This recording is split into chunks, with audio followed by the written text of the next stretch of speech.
You know you're going to lose your house in a month. You have a month to look for a new house. You lose your job or you lose the ability to take in an income. You need food that night. You don't just need it on a Monday night. You need it on a Tuesday night and a Wednesday night, and you need to feed your kids, because if you don't feed your kids, they get taken away. Food is the most basic need. I think something like COVID really stresses that and really shows that, even though there's resources and there's food pantries and stuff, that a hot meal is the most basic need. If you cut out the necessities, you can then look at some of the bigger things that'll then lead you to potentially getting out of the hole that you're in. But you still have to be eating while you're in that hole. I think we've gone through 150 trays now.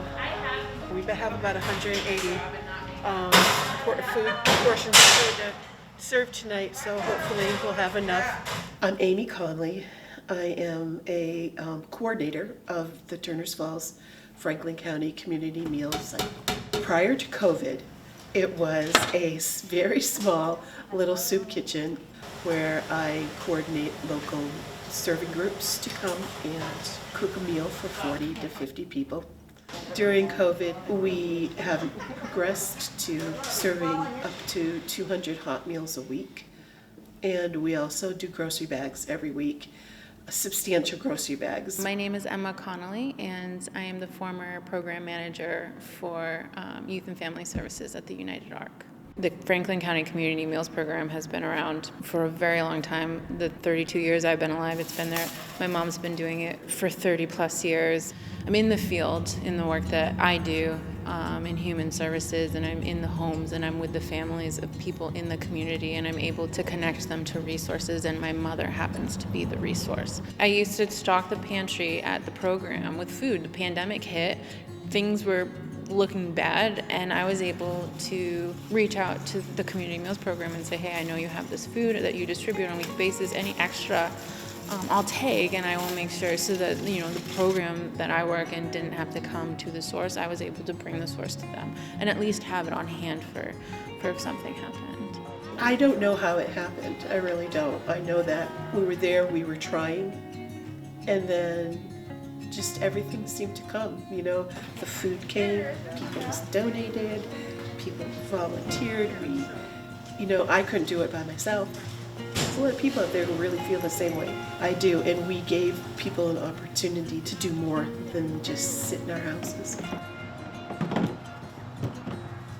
There are people who stopped volunteering in one capacity and started giving in another capacity, but there's also people who then saw that as an opportunity to kind of step in. So people who could be on the field and people who could be physically volunteering, they stepped up and they stepped in. And with them we made decisions. We decided what to do, and our new director, when she came on board, she was great and she was supportive of us, and we evolved ourselves into the best way we could serve the people in this community, because the need is huge, and we had no idea how big the need was until we hit 200 hot meals a week, and then we knew that we were doing something that needed to be done. The old saying, it takes a village. It really takes a village to take care of people during this COVID. We need the people to donate the food. We need the people to help us work. We need we need the village. The same people who came to the meals 32 years ago when I was a baby, being carried on my mom's back while she was serving them. There's a reason those people still come to the meals, and it's because they feel loved. And it's important not to just teach people to give and throw food and throw services. It's important to teach people that the reason we do that is because we love them. The whole purpose of what we all do is making sure people get fed. You have to keep to our main mission, which is to feed people. Once you start trying to do other things, it falls apart. I think that if you ask the 200 people we are feeding every week, that is where you find that people would say this is essential. But that's the most important part, is the people that come. As long as we treat them kindly, we feed them.